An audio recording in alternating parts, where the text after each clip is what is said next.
Toute formation a un coût. Le compte personnel de formation vous permet de financer ce coût. Si la formation que vous avez choisie n'excède pas vos droits, l'OPCA-Défi financera l'intégralité de la formation. Si vous avez choisi une formation qui a une durée supérieure aux droits dont vous disposez, il faudra rechercher des solutions d'abondement avec votre entreprise et avec l'OPCA. Comme vous allez pouvoir le constater, les solutions de financement sont multiples et elles sont diversifiées. Comment se finance une formation au titre du compte personnel de formation ? Quels types de frais sont pris en charge et par qui ? Nous partageons avec vous les réponses des différents acteurs de la formation, qu'ils soient responsables formation, DRH, conseillers formation de l'OPCA ou conseils en évolution professionnelle. Ils détaillent et décryptent les différentes solutions de financement existantes pendant le temps de travail ou hors temps de travail dans le cadre du CPF. La question du financement a son sens puisque c'est pas forcément l'entreprise qui prendra toujours en charge la demande du salarié. C'est pour ça qu'il faut bien l'analyser au départ. Le salarié vient avec une demande qu'en fonction du nombre d'heures de formation dont il dispose, du projet sur lequel nous nous accordons, puisqu'on parle bien d'un projet qui a lieu dans l'entreprise.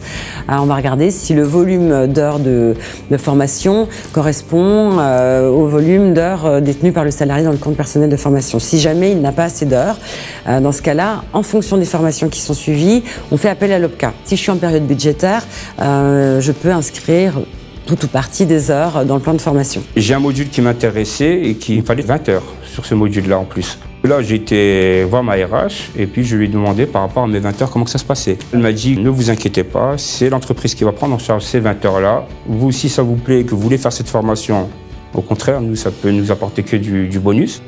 Lorsqu'un salarié mobilise son compte personnel de formation avec accord de l'entreprise pendant son temps de travail, en termes de cofinancement, le montage se fait entre l'OPCA et l'entreprise.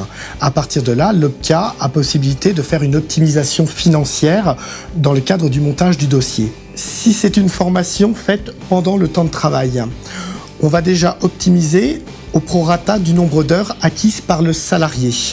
Cela va permettre de financer ce qu'on appelle les coûts pédagogiques, les frais annexes, hébergement, déplacement, restauration, mais également, pendant le temps de travail, le salaire horaire chargé du salarié concerné.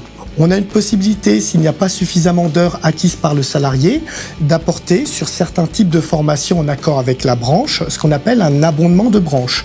Toutes les formations n'y sont pas éligibles. Et s'il reste encore restant à charge, on peut mobiliser un dispositif qui s'appelle une période de professionnalisation pour venir en complément. Et s'il encore il reste un restant à charge, dans ces cas-là, l'entreprise va le prendre sur son plan de formation. Étant une petite structure, nous avons un budget formation limité. Lorsque je contacte Ingrid au sujet de différentes formations, ma première question, c'est qu'est-ce qui reste à notre charge ?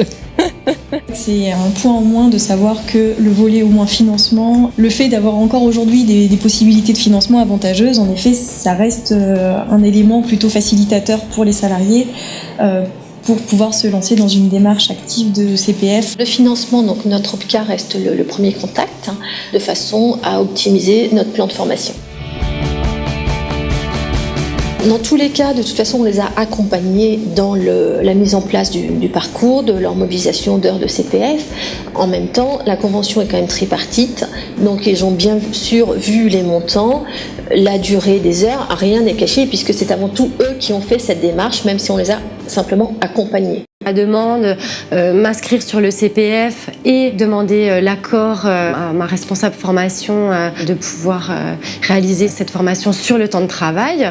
Tout est pris en charge par l'OPCA-Défi. D'une part, le CPF peut être complémentaire par rapport à d'autres dispositifs de formation. Et d'autre part, il peut y avoir, au-delà des heures de CPF, des possibilités d'abondement. Il y a des aides qui peuvent intervenir aussi. Il peut y avoir la région, il peut y avoir la municipalité, il peut y avoir d'autres financeurs. Ou le plus fréquent, c'est l'abondement par le titulaire lui-même, avec des régimes qui peuvent être un petit peu différents selon qu'on est en temps de travail ou hors temps de travail.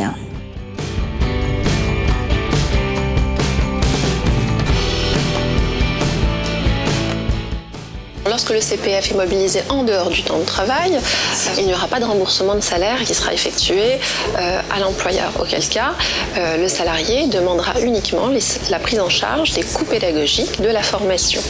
La prise en charge des coûts pédagogiques peut être également accompagnée de la prise en charge d'autres frais, comme ceux qu'on nomme habituellement des frais annexes, donc des frais de transport et autres.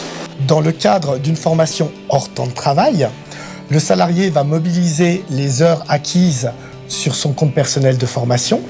S'il a suffisamment d'heures acquises, dans ces cas-là, on lui financera intégralement le coût pédagogique, c'est-à-dire la facture de l'organisme de formation, mais également ses frais annexes, hébergement, déplacement, restauration inhérents à la formation, avec bien évidemment justificatif à nous fournir. Et ainsi, s'il y a un restant à charge, le salarié pourra compléter sur ses fonds propres ou faire appel au fonds GESIF de monter un dossier conjoint ou faire appel à des organismes tels que le Conseil régional ou l'État. Le conseiller en évolution professionnelle est là pour absorber cette complexité en termes de gestion administrative et de gestion financière pour le compte de la personne.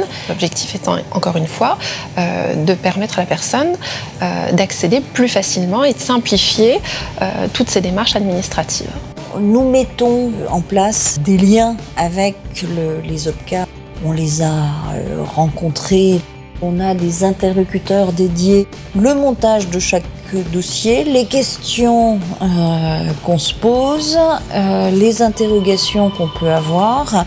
C'est l'occasion de s'adresser, de communiquer, d'échanger ensemble, pouvoir être dans un partenariat de plus en plus efficace. Je me suis intéressé en fait à d'autres mécanismes, savoir s'il y avait d'autres possibilités en fait pour effectuer ce financement par des organismes paritaires, en discutant également avec ma société, tout en sachant que j'étais également prêt à participer personnellement au financement donc, de cette formation. C'est à peu près 50% pour ma société, Biomérieux, 40% pour l'organisme paritaire et un petit 10% me concernant.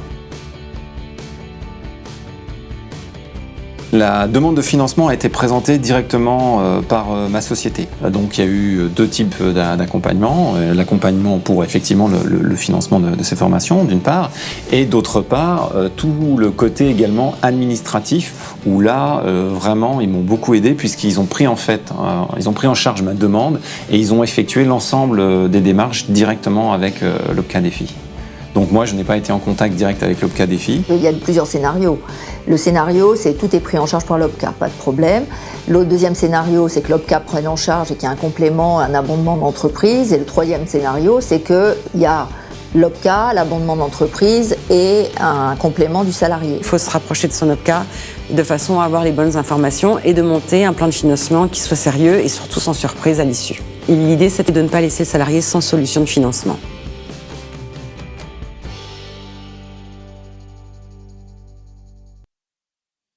Jean-Louis Delageau, au vu des différents témoignages, le compte personnel de formation peut être utilisé seul pour financer la formation ou bien en articulation avec d'autres dispositifs. Est-ce que vous pourriez nous en dire un peu plus ? Aujourd'hui, les conditions de financement du CPF sont particulièrement avantageuses parce que le dispositif est nouveau. Et dans un grand nombre de cas, les frais de formation et les frais annexes de déplacement et d'hébergement seront intégralement pris en charge par l'OPCA. S'il reste des heures complémentaires à financer et que le titulaire fait sa formation seul, en dehors de toute relation avec son entreprise, il devra alors s'acquitter de ces frais complémentaires.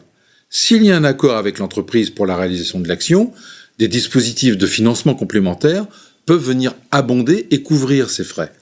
Ce travail d'ingénierie financière, qui peut s'avérer un peu complexe, c'est précisément l'expertise des services de l'OPCA. Quel est l'intérêt pour une entreprise de cofinancer le compte personnel de formation d'un salarié ? Il y trouve des intérêts multiples. C'est d'abord, selon moi, une problématique de politique sociale. Participer financièrement à la formation choisie par le salarié, c'est l'accompagner dans sa carrière et le développement de ses compétences. C'est un projet gagnant-gagnant, comme on le dit dans le film. C'est aussi une problématique de bonne gestion. En favorisant le co-investissement, l'entreprise s'assure de l'implication des personnes concernées dans les parcours de formation. C'est quand même une condition essentielle de leur efficacité. Par ailleurs, elle s'assure d'une participation financière de l'OPCA et développe ainsi sa capacité d'investissement dans la formation. Jean-Louis Delageau, merci. Comme vous le voyez, Le compte personnel de formation est un dispositif qui vous permet de poursuivre des projets très différents. N'hésitez pas à vous informer, à prendre conseil et retrouver toutes les informations sur le site opcadefi.fr.